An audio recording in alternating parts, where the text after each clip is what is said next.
Hello guys. Para to sa mga Aries.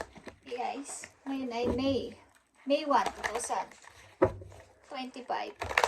Aries, kumusta na kayo guys?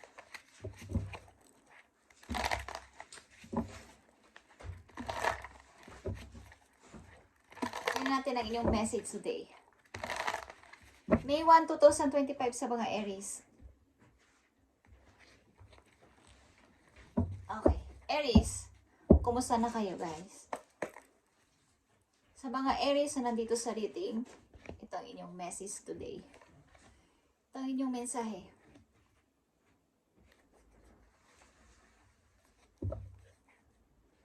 Anong inyong mga kalagayan? Okay? Andito ang sacrifice guys, at saka ang love. Mayroon kayong pinalayang tao, guys. Okay? Or merong ilan sa inyo na hindi, parang may gustong umalis pero parang ayaw niyong, pinipigilan niyo ang pag-alis niya. Sapagkat meron kayong binuong pamilya o meron ng nagbunga na yung pagmamahalan niyo o kaya buntis ng ilan sa inyo. Okay? Sa mga Aries na nandito sa reading, tingnan natin ang inyong message today. Andito ang Justice. Andito ang Illusion and Reverse. Prince of Wands is here. Aries. Ang iyong energy. At ang transformation. Okay guys. Meron ditong natapos na relasyon sa inyo guys at pinipilit nyong kahit sa inyong pag-iisip na parang walang hindi patas itong nangyari sapagkat maaaring kayo ay may nabuo na mataas na level ng pagmamahalan, but tinuloy-tuloy nyo ang inyong journey ng inyong buhay. Okay? At hindi kayo tumitingin sa iba kahit na merong nagpapapansin sa inyo sa paligid, parang andyan lang. Ayaw nyo munang umibig muli. Kumbaga, pinapagpatuloy nyo ang buhay kahit mag-isa kayo, Aries, kahit na wala na ang tao na to na nabuo ninyong isang parang matibay na relasyon. Pero pinagpapatuloy nyo ang mag-isa ngayon sa buhay, bagamat may mga nagpapapansin maybe sa inyo na tao, dito nagpapahayag ng pag-ibig o kaya is may nagkakagusto sa inyo is para mag-isa muna kayo sa ngayon. Ayaw nyo munang mamansin ng mga maniligaw or ayaw nyo munang magkagusto.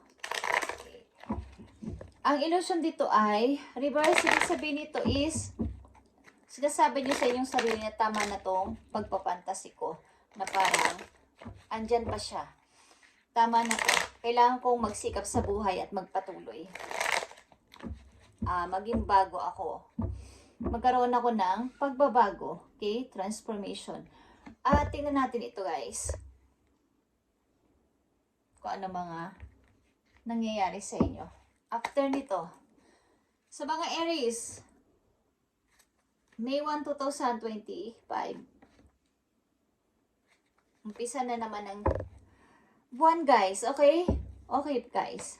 Pag-fix sa sarili, pag-i-start muli at pagtanggap maaari ng mga offer sa paligid, mga paparating na offer, pinipilit nyo na, wag na kayo magkamali, wag na kayo ma-mistake again sa mga nangyari sa inyo. Siyempre, sa mga nakaraan is, pinipilit nyo na pumili ng wise dito. May kasama na itong emotion at may pagka-practical. At pag-i-start sa bagong mundo, bagong tao, bagong buhay, bagong place, okay? At pagtupad muli sa pangarap sa mga Aries nandito at pagbangon dito. Okay guys? Pag-iisip ng practical na sa ngayon at maaring nalinawan kayo na sobra kayong napagod na dito kaysa nangyari dito sa inyo sa inyong past. So ngayon maybe nag-start na naman ang buwan is maaring may mga offer na dumarating at may mga nag-i-start sa inyo ng bagong trabaho sa ibang lugar, is, ayan na, nag-i-start na naman ang para itong, gusto ko na namang ipagpatuloy ito, o gusto ko na itong ipagpatuloy sa ngayon. Okay guys, okay? Pag-restart at pagbabago sa sarili, malamang pagpapalakas din sa sariling, halimbawa sa inyong energy, okay? Pagpapalakas sa inyong sarili. At maaaring, ito yung Eight of Swords, maaaring pagmumulto ng paggugos ng nakaraan is pinipilit o pipilitin nyo na makatakas dito, Aries. At kumbaga ma-encourage kayo na maging matapang, maging independent na sa mga susunod yung pagdedesisyonan. At bilang isang Queen of Wands is may strong na yung paniniwala, mahikayat sa mga bago mga adventure, okay? Yeah. The word is here.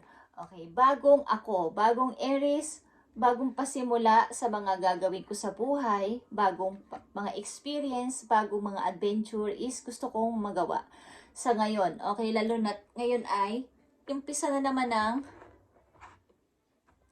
buwan. Okay, guys. Okay, silipin natin ang inyong past lives, guys. Malamang at sa malamang ay may kinalaman itong inyong naranasan na ito sa inyong nakaraang buhay o sa inyong past lives o past life. Okay? Malamang at sa malamang is may kinalaman to sa inyo. Kaya nakakaranas kayo ng ganitong klaseng mga pagsubok.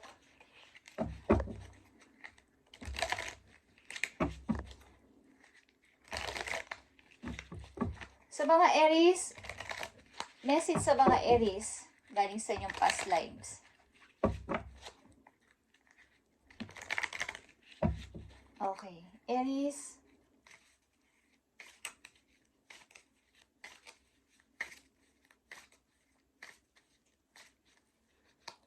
May 1, 2025.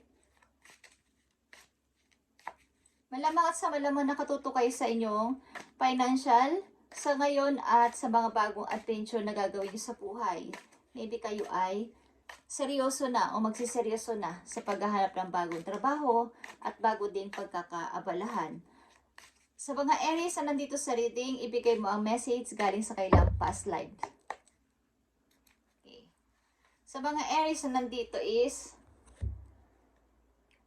nandito ang reveal. Okay?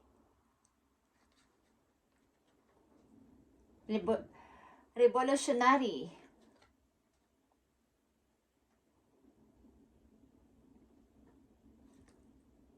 Mga nag-a-activist. Okay? Sa inyong past life, maaring kayo ay yung mga, alam niyo mga nagwewelga, yung mga ayaw against sa mga hindi makatarungang gawain is, yun ang inyong past lives. Okay? Yung mga against kayo sa mga hindi nararapat, yung mga hindi patas mag-decide. Okay? Yan ang inyong naranasan noon. Okay? Yung mga hindi tumutugma sa inyong mga gusto is against kayo doon sa mga Aries na nandito sa reading. Kaya yung naranasan maybe ang ganitong klase sitwasyon sa ngayon is ayaw nyo ng mga tao ganito ang pagtrato sa inyo. Hindi patas.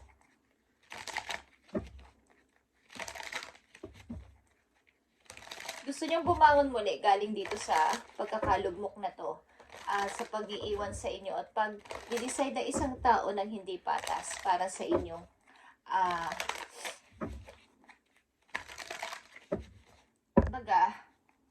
meron dito umibig na tao sa iba. Bagamat ayaw ninyo is mayroon dito nag-sacrifice. Pagmat ayaw niyong paalisin ang tao na to o pinipigilan ninyo is mayroong umalis. Mahal niyo ang person na to kaya hanggang ngayon ay kayo ay hindi tumitingin sa ibang manliligaw o ibang mga nagugustuhan. Okay, sa mga Aries na nandito, itong inyong healing energy message. Okay, Aries, andito ang wisdom. God has planned for me. I live here Now, knowing beauty is to come. I don't force things to happen faster than the universe has decided for me. I learn from my experiences, take a small step in faith, and succeed. Thanks to all my efforts. Okay. Maring kayo ay nagti-thank you sa inyo mga nagawa sa inyo sarili. Alam ninyo ang inyong kahalagahan at alam ninyo ang part ninyo sa problema na to, sa sitwasyon na to. Kaya hindi kayo nagmamadali at sinasabi ninyo na sigad na ang bahala sa akin, si universe na ang bahala sa akin at hindi ako nagmamadali sa mga plano ko. Sila na ang bahala sa akin, kung anong gusto ni Lord sa akin is yun na lang. Nagtitiwala ako sa kanilang plano para sa akin. Okay. May plano sa akin si God at kung saan man ako nandito sa ngayon is alam ko ang mga magagandang paparating sa buhay ko is andyan na. At hindi ako maiinip, pababayaan ko si God o si universe ang magplano para sa aking mga pangarap. Ang ilan sa inyo dito ay nakatakdang magbiyahe guys, sa mga Aries na nandito. Ang ilan sa inyo ay nakatakdang mag-aral muli, magbalik sa klase, at ang ilan sa inyo dito ay may gagawin na mga mahalagang bagay na hindi nyo pa naranasan sa inyong mga nakaraang taon. Magiging busy kayo sa sarili ninyo. Ayaw nyo kasing papasukin na ang mga alaala ng nakahapon o nakaraan sa inyo. So, gusto nyo maging busy at maging bago. Okay, message sa inyo ng inyong spirit guides, guys. Sa mga Aries na nandito sa reading. Tignan natin. Message sa inyo ng inyong mga guides. Para sa Aries. I need message for Aries.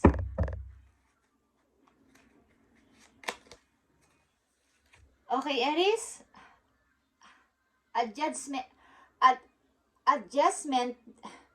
must be made. Okay, adjustments must be made. Okay, sorry. Medyo malabo.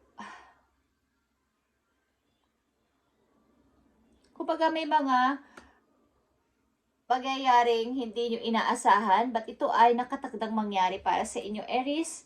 At the work you put in is paying off.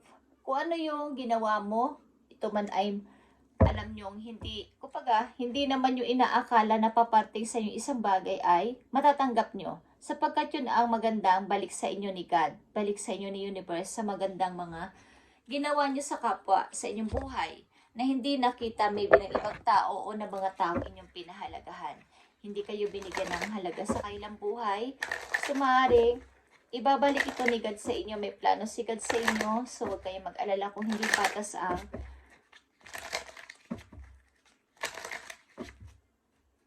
desisyon ng isang tao dito. Maaaring kayo ay iniwan sa ere ng taong inyong pinahalagahan. Okay, Aries. Maaaring kayo mag-i-start ng bago. At bilang isang Queen of Wands is magbibigay kayo ng boundaries ngayon sa inyo sarili. Na huwag kayong bigyan na kayo ng respeto sa panahon ngayon. Okay, kumbaga dati, bigay lang kayo ng bigay, give lang kayo ng give, at nagpapatawad ng kahit na paulit-ulit kayong sinasaktan is patawad kayo ng patawad. But ngayon is maglalagay na kayo ng limitasyon at boundaries sa inyo sarili na tama na to at bibigyan ko na kayo ng boundaries sa aking buhay. Hindi ko na kayo masyadong papalapitin o hanggang dyan na lang kayo, okay? Tama na yung pananakit nyo sa akin. Kailangan ko namang mag-ipon ng lakas, mag-charge sa sarili ko at para makabangon ako muli dito. Okay, Aries, message pa para sa'yo.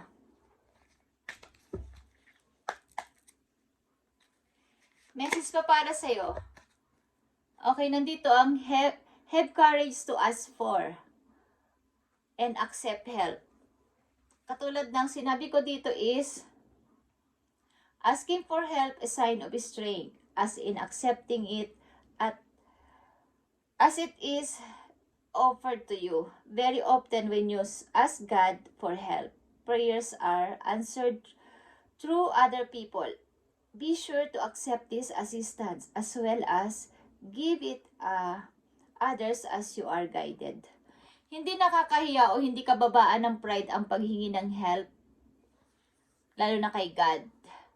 Gagamitin ni God ang ibang tao para kayo ay tulungan at i-bless. Okay, Aries? Ito ay sign ng katapangan, katulad ng Queen of Wands, okay? Is i-accept nyo ang offer ng ibang tao kung kayo ay binibigyan ng help o binibigyan ng offer, ito man ay opportunity o something, tulong talaga, literal is i-accept niyo sapagkat sa mga Aries na nandito ay nangangailangan kayo ng mga bagong kakilala, bago ding trabaho at bago ding malilipatan, maybe bago ding mga taong tutulong sa inyo sa inyong kalagayan sa ngayon, okay? Sa mga Aries nandito. Sapagkat dadaanin ni God ang pag-help sa inyo sa pamagitan ng ibang tao, gagawa siya ng paraan para kayo ay tulungan at dadaanin yan sa ibang taong inyong makikilala. Something. At may plano si God sa inyo, Aries, para makita nyo ulit ang kagandahan ng mundo. Okay. Andito ang the star and the world. Ito ay pagbabagong buhay, Aries, sa iyong sarili. At nandito din naman ang transformation. Something, ito ay pag-changes. Something na pagbabago. In and out sa iyong buhay. Okay? Thank you and God bless, Aries. At ito ang inyong message ngayong May 1, 2025. At huwag nyo nang pababain ang pride ninyo kung iniwan kayo ng isang tao, bagamat ayaw ninyo siyang umalis, at maaring may malaking parte ito sa buhay ninyo kung ito ay ama o ina ng inyong anak is, tigilan nyo na ang pag-iyak-iyak at pagsisisi dito, panghinayang. Bagkus ay gumawa kayo ng paraan para sa inyong sarili. Nandito ang Princess of Wands. Bilang isang kayo na kayo ay matapang at humarap sa mga pagsubok sa buhay, sa mga darating pang araw. Ipakita ninyo sa kanila o sa taong ito na kayo ay matapang. Okay? Thank you, Aries, at God bless sa inyo lahat, guys. At i-update natin ito sa mga susunod na araw para sa inyo. Thank you and God bless.